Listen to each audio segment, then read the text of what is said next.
చంద్రశేఖరరావు అనేటాయన రేవంత్ రెడ్డి అనేటోని గొర్ర గుంజుకపోయి బిడ్డ పెళ్లి సమయంలో కూడా జైల్లో పెట్టి కక్ష సాధిస్తే తర్వాత అధికారంలోకి వచ్చినటువంటి రేవంత్ రెడ్డి మరి ఎందుకో తెలంగాణ పౌరుషం ఏడదొచ్చిందో నాకు తెలియదు కానీ వెనుకటికి ఎవడో పెద్ద మనిషి చెప్పిండంట మానవ సంబంధాలన్నీ ఆర్థిక సంబంధాలే అని మావో చెప్పిండు అని చెప్తారు.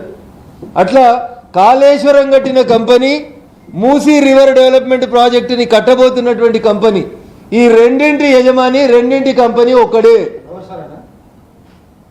నాకంటే ఎక్కువ మీకే తెలుసు కాళేశ్వరంలో ఎవరు కట్టిరనేది అందరం మాట్లాడుకుంటూనే ఉన్నాం. కంపెనీ అదే కంపెనీ కాళేశ్వరం కట్టి 1,00,000 కోట్లు తీసుకున్న కంపెనీయే ఈరోజు మూసీ రివర్ ప్రాజెక్ట్ డెవలప్మెంట్ బోర్డుట రేవంత్ రెడ్డి గారితో ఒప్పందం చేసుకొని తెర వెనుక తెర ముంగట టెండర్ల నాటకం ఆడుతూ ఆ టెండర్లలో ఏ ఒక్కరు కూడా సఫలీకృతం కాకుండా ఆ ఒక్క కంపెనీకే వచ్చేలాగా నియమ నిబంధనల్ని సవరించారు.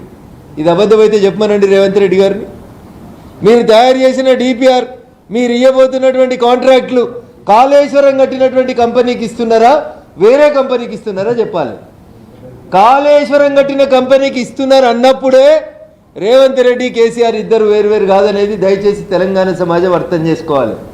పొద్దున్న లేస్తే కాళేశ్వరం అవినీతి, కాళేశ్వరం కట్టిన కంపెనీ అవినీతి, చంద్రశేఖరరావు ముఖ్యమంత్రి, కాళేశ్వరం కాదు కూలేశ్వరం, మేము అధికారంలోకి వచ్చిన 2 నెలలలో చెర్లపల్లిలో ఇందిరమ్మ ఇల్లు కట్టి జైల్లో పెడతామని చెప్పినటువంటి రేవంత్ రెడ్డి గారు ఏ ఆర్థిక సంబంధాలకి ఏ కంపెనీ పెద్దల జోక్యంతో ఏఐసిసి నాయకత్వం యొక్క జోక్యంతో ఇవాళ రేవంత్ రెడ్డి గారు చంద్రశేఖరరావు గారి మీద చర్య తీసుకుంటలేరో ఒక్కసారి చెప్పాలి.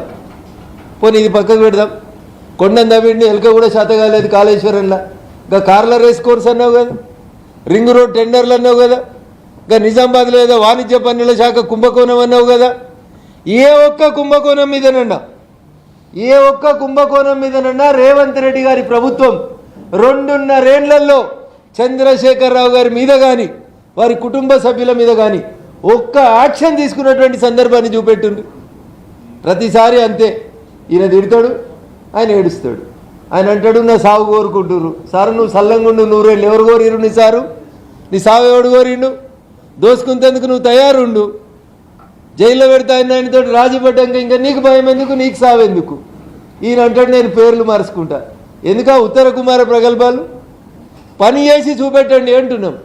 ఏ ఒక్క కేసులోనైనా మీరు కేసీఆర్ కుటుంబం మీద మీరు ఎక్కడైనా చర్య తీసుకున్నారా చెప్పుండ్రి. పోనీ రఘునందన్ రావు చెప్తున్నాడు కాబట్టి బీజేపీ ఎంపీ, బీజేపీ వాళ్ళకు కాంగ్రెస్ అంటే పడదు, బీజేపీ వాళ్ళకు బీఆర్ఎస్ అంటే పడదని ఒక నిమిషానికి అనుకుందాం. అరే సారు కడుపున పుట్టిన బిడ్డ బయటకు వచ్చి చెప్పింది, నువ్వు ఎంపీ చేసినామే, నువ్వు ఎమ్మెల్సీ చేసినామే.